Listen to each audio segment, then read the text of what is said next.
సింహప్రసాద్ కథలు సునకోపాఖ్యానం కథ వినిపిస్తున్నది పప్పు భోగారావు.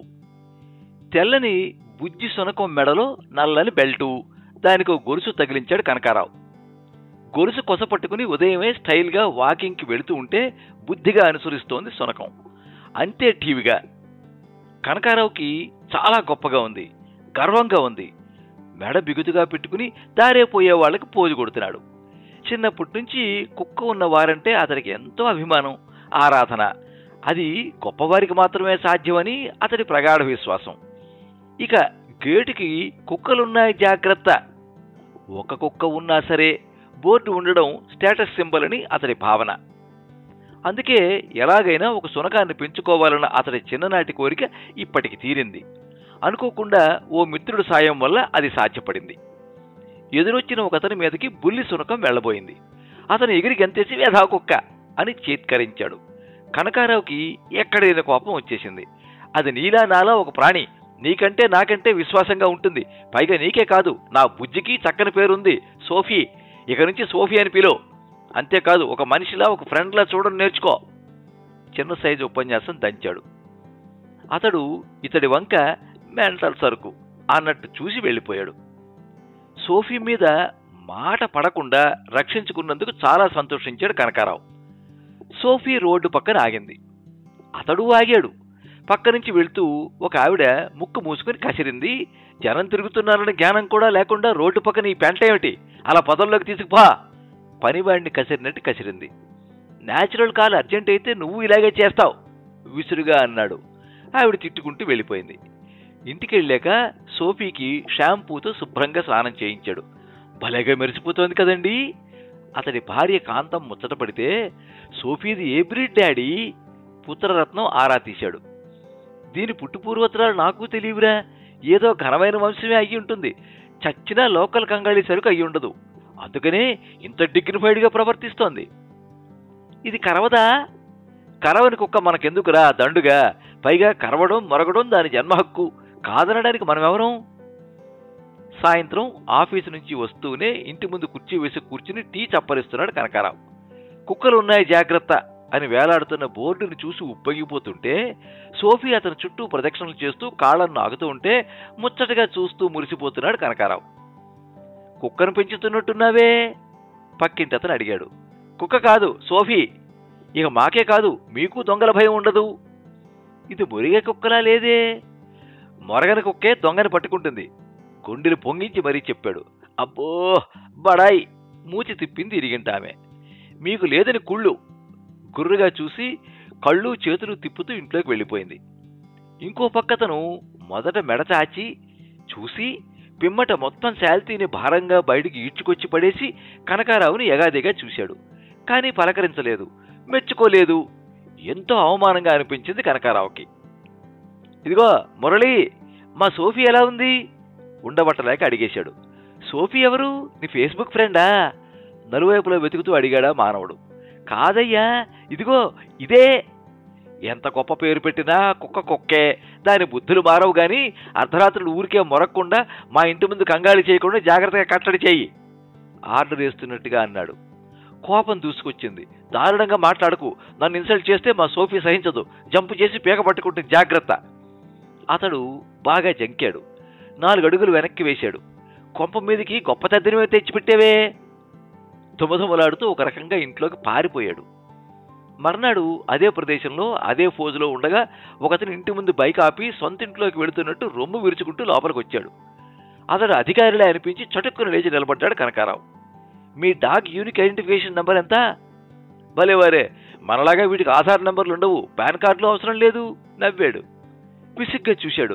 డాగ్ రిజిస్ట్రేషన్ నంబర్ ఎంత అని అడుగుతున్నా. వాహనాలకు రిజిస్ట్రేషన్ కానీ యానిమల్స్కి ఉండవు, మీకు తెలీదా? ఉన్నాయని తెలుసుకోవాల్సింది మీరు. నేను మున్సిపల్ కార్పొరేషన్ సూపర్వైజర్ని. వెంటనే 50 రూపాయలు ఆన్లైన్లో చెల్లించి రిజిస్ట్రేషన్ చేసుకుంటే ఐడి నెంబర్ ఇస్తారు, అది తప్పనిసరి.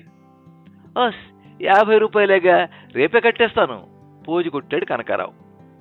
Residential certificate, vaccination certificate upload చేయాలి. రిజిస్ట్రేషన్ లేకుండా కుక్కల్ని పెంచుకోవడం నేరం, గుర్తుంచుకోండి. ఈ మధ్య హైదరాబాద్లో కుక్కలు 4 ఏళ్ల బాలుని చంపేశాయి.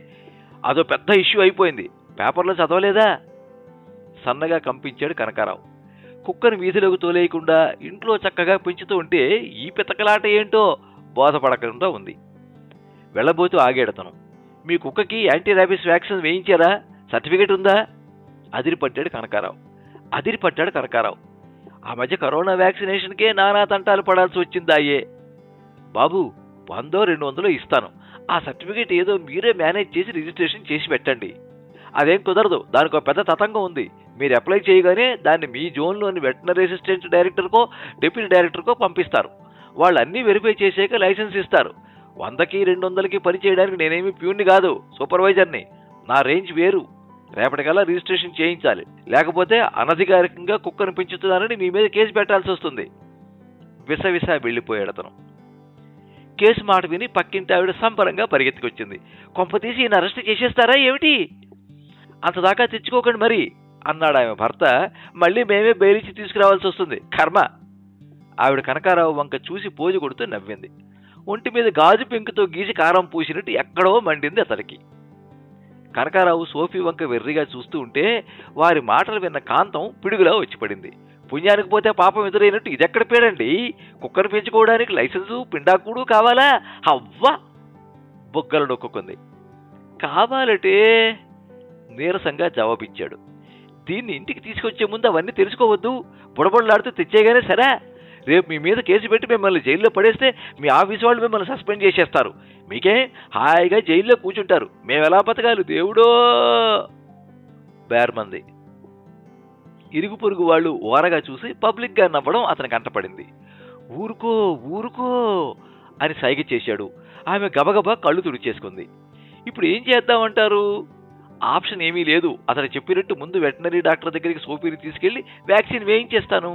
అక్కడ నాకు తెలిసిన వాళ్ళు ఉంటారులే, తేలిగ్గా పని అయిపోతుంది. Don't worry. మర్నాడు ఉదయమే సోఫీని తీసుకుని వెటనరీ హాస్పిటల్కి వెళ్ళాడు కనకారావు. యాంటీ ర్యాబిస్ వ్యాక్సిన్ వేయాలి. ఇదివరకు వేయించారా? తెలీదు. మీ డాక్ కాదా? నాదే, కానీ మొన్ననే తెచ్చుకున్నాను.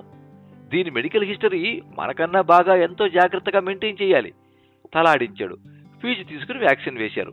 పెద్ద ఘనకార్యం సాధించినట్టు ఫీల్ అవుతూ వచ్చేశాడు. ఆ మర్నాడు మున్సిపల్ కార్పొరేషన్కి వెళ్ళి లైసెన్స్ కోసం అప్లికేషన్ పడేశాడు. వ్యాక్సినేషన్ సర్టిఫికేట్ ఇవ్వండి గతుక్కుమన్నాడు కనకారావు. తీసుకోలేదు సన్నగా గొణిగాడు. ఇప్పుడు తీసుకుని రండి. ఆగమేఘాల మీద హాస్పిటల్కి వెళ్ళి డాక్టర్ని అడిగాడు. అప్పుడే ఎందుకు తీసుకోలేదు? తెలియక. వేశానో లేదో? వేస్తే దీనికే వేశానో మరో దానికి వేశానో ఎలా గుర్తుంటుంది? మళ్ళీ తీసుకురండి, మళ్ళీ వేస్తాను. ప్లీజ్ ప్లీజ్ డాక్టర్, మీరు వేశారు ఒట్టు. నాకున్నది ఒకటే డాగ్. ఇది డాగ్ వ్యవహారం, మొహమాటానికి తావులేదు.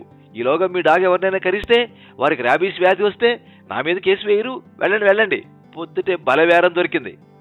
దేవుడా అనుకుంటూ ఇంటికి వెళ్ళి సోఫీని తీసుకొచ్చాడు. ఆసుపత్రి టైం అయిపోవడంతో డాక్టర్ అవుట్డోర్కి వెళ్ళిపోయాడు.